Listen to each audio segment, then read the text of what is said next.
کا خاتمہ کیسے ہو، اس پر چند چیزیں۔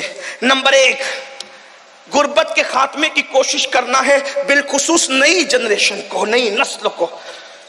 لوگ کہتے ہیں غربت جب رسول اللہ نے پسند کی تو ہم کیوں غربت سے نکلے؟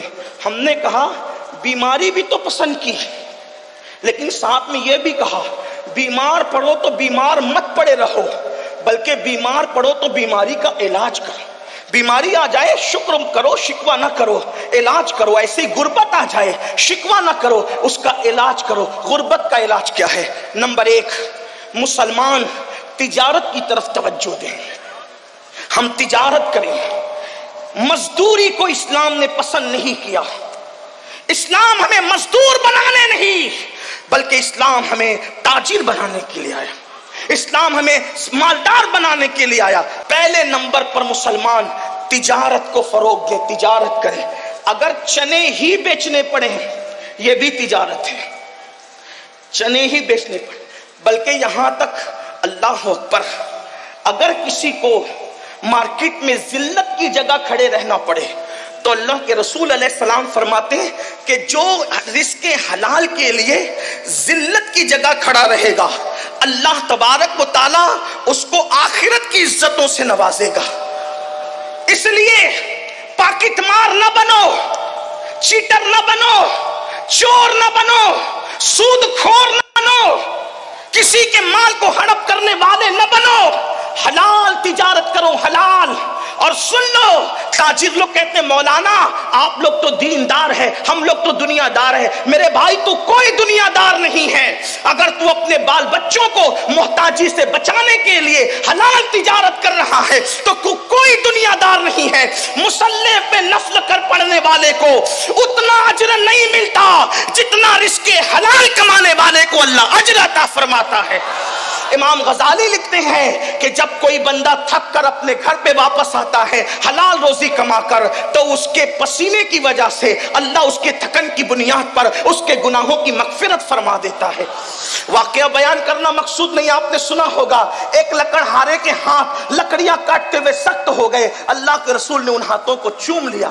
نماز کی اہمیت اپنی جگہ ہے، لیکن بحیثیت نمازی حضور نے کسی کے ہاتھ نہیں چومے، بحیثیت صائم روزے دار حضور نے کسی کے ہاتھ نہیں چومے، بحیثیت مجاہد حضور نے کسی مجاہد کے ہاتھ نہیں چومے، لیکن رزق حلال کمانے میں جس کے ہاتھ سخت ہو گئے تھے حضور علیہ السلام نے ان کے ہاتھوں کو چوم کر محبت کا اظہار فرمایا اور بتا دیا گیا جو ہاتھ حلال کمانے میں سخت ہو جاتے ہیں اللہ اس پر جہنم کی آگ کو حرام فرما دیتا ہے۔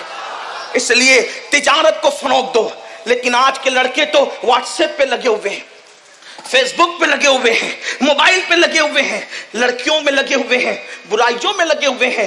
کیسے تجارت کریں گے؟ ساری دنیا صبح اٹھتی ہے اور ہمارے جوان رات کے 3 بجے تک سوتے ہیں اور 12 بجے 1 بجے جب ساری دنیا کا آدھا کام ہو چکا ہوتا ہے اس وقت وہ بیدار ہوتے ہیں۔ فضول نہ بنو، فالتو نہ بنو، تجارت کرو، تجارت میں برکت ہے۔ لوگ کہتے ہیں تجارت کیا کرے؟ میں نے کہا جب ملک شام کی منڈی میں صاحب معراج آمنہ کا لال بحیثیت تاجر کھڑے ہو سکتے ہیں تو ہماری کیا حیثیت ہے، ہماری کیا اوقات ہے؟ گھر پہ بیٹھ کر نرم گدوں پر بیکار نہ بنو، تجارت کرو۔ بلکہ اللہ کے رسول علیہ السلام نے فرمایا سچا تاجر انبیاء، صدیقین اور شہداء کے ساتھ جنت میں داخل کیا جائے گا۔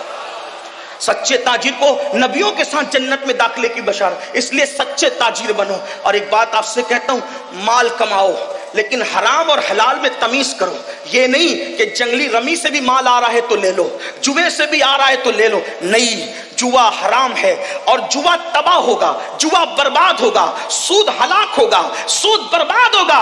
اس لیے حلال ذریعے سے شارٹ ٹائم میں کروڑ پتی بننے کے چکر میں، ایزی منی کے چکر میں، راتوں رات کروڑ پتی بننے کے چکر میں اسلام سے ہٹ کر کوئی دوسرا راستہ اختیار نہ کرنا، ورنہ تباہ ہو جاؤ گے۔ حرام آتا نظر آتا ہے لیکن اس میں برکت نہیں ہوتی۔ کیا آپ نے بار بار نہیں سنا اللہ اکبر سور کے کتنے بچے پیدا ہوتے ہیں، کتے کتے کے کتنے بچے پیدا ہوتے ہیں لیکن وہ حرام ہے، اس میں کوئی برکت نہیں. ہر دروازے پر نہ سور نظر آتا ہے، نہ ہر دروازے پہ کتا نظر آتا ہے، لیکن اللہ اکبر بکریاں حلال ہے، ہر سال کروڑوں اربوں خربوں کی تعداد میں ذبح ہوتی ہے، اس کے باوجود بھی ہر دروازے پر کم و بیش نظر آتی ہے. وجہ حلال ہے تو اللہ نے اس میں برکت عطا فرمائی ہے، اس لیے حلال کو لازم پکڑو. اللہ اکبر. پہلے نمبر پر تجارت، جلدی جلدی سے گفتگو اینڈ کی طرف جاتی ہے. دوسرے نمبر پر زراعت، اس لیے کہ اگر تجارت نہیں کر سکتے تو چلو کسان بن جاؤ، زراعت کا پیشہ اختیار کرو. ہمارے ابا جان حضرت آدم علیہ السلام نے زراعت کا پیشہ اختیار فرمایا. اللہ اکبر. انبیاء الگ الگ پیشے سے وابستہ رہے. اللہ اللہ. حضرت آدم علیہ السلام زراعت کرتے تھے. اچھا زراعت اور کسان بننے میں فائدہ کیا ہے؟ ایک تو وہ پیسہ بھی دیتا ہے اور دوسرا اجر بھی دیتا ہے. یعنی آپ نے جو پودا بویا ہے، آپ نے جو درخت لگایا ہے، جب تک وہ تر رہے گا وہ اللہ کا ذکر کرے گا. جب تک ذکر کرے گا آپ کے نام اعمال میں ثواب لکھا جاتا رہے گا. جو اس کے سائے میں بیٹھے گا آپ کو ثواب ملے گا، جو اس کے پھول کی خوشبو سونگے گا آپ کو ثواب ملے گا، جو اس کا پھل کھائے گا آپ کو ثواب ملے گا. حتیٰ کہ اگر اس سے چڑیا بھی دانا چگے گی اللہ آپ کو اس کا بھی اجر عطا فرمائے گا اور صدقے کا اجر عطا فرمائے گا. یہاں تک کہ درخت لگا کے مر جاؤ گے تو مرنے کے بعد بھی جب لوگ اس سے فائدہ اٹھائیں گے تو اللہ آپ کی قبر میں آپ کو آرام عطا فرمائے گا. پیسے بھی آ رہے ہیں اور اجر بھی مل رہا ہے. یہی مذہب اسلام کی خصوصیت ہے. نمبر 3 تجارت، زراعت، اور اس کے بعد پھر دستکاری، کاراگیری کرو. آج کل لوگ گھر میں بیٹھ کے پیسے کمانا چاہتے ہیں. حضرت داؤد علیہ السلام اللہ کے پیغمبر ہیں، اللہ کے نبی ہیں، سلیمان علیہ السلام کے والد ہیں. آپ روزانہ بھیس بدل کے نکلتے تھے کہ میں اپنے بارے میں پوچھوں کہ میری کمی کیا ہے. حالانکہ جو بھی نبی ہوتا ہے اس میں کبھی کوئی کمی نہیں ہوتی، کیونکہ نبی کو اللہ کامل و اکمل بنا کر بھیجتا ہے. چاہے اس کا نسب ہو، چاہے اس کا حسن ہو، چاہے اس کا علم ہو، چاہے اس کا تقوی ہو، اس کا بولنا ہو، چلنا ہو، پھرنا ہو، معصوم ہوتا ہے نبی. لیکن جن کے رتبے ہیں سوا، ان کو سوا مشکل ہے. اللہ کے پیغمبر داؤد علیہ السلام جو ہے وہ پوچھتے تھے بھیس بدل کر کہ میں اپنے بارے میں پوچھوں کیا کمی ہے. جس سے ملتے تھے سب کہتے تھے کیا پیغام، کیا انسان ہے، کیا ہستی، سب تعریف کرتے تھے. لیکن آپ مطمئن نہیں ہوتے تھے، کچھ تو ہے، کچھ تو ہے. ایک دن اللہ نے جبریل علیہ السلام کو بھیجا، کہا آپ جاؤ اور بتاؤ، آئینہ دکھاؤ کیا کرنا ہے. حضرت جبریل آئے انسانی شکل میں، ان سے ملاقات ہوگی تو کہا داؤد کیسے؟ کہا آدمی بہت اچھا ہے لیکن اپنے ہاتھ کی کمائی نہیں کھاتا. آدمی بہت اچھا ہے مگر اپنے ہاتھ کی کمائی نہیں کھاتا. اگر اپنے ہاتھ کی کمائی کھائے تو پھر اور بات ہے. پلٹے روتے ہوئے اور اللہ سے دعا کی، مولا مجھے کوئی ہنر سکھا دے.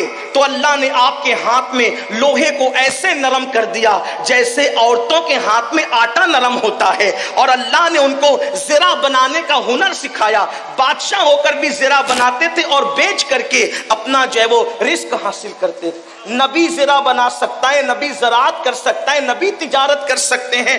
ہمارے اندر کون سے سرخاب کے پر لگے ہیں کہ ہمیں شرم آتی ہے تجارت کے لیے، زراعت کے لیے؟ نہیں، آؤ غربت دور کریں، اور اس کے لیے کچھ اور طریقے. نمبر 1 کہ جو غریب لوگ ہیں ان کی غربت دور کرنے کے لیے اسلام نے زکوٰۃ کا نظام قائم کیا ہے. 2.5% زکوٰۃ اپنے مال سے ہر سال نکالو.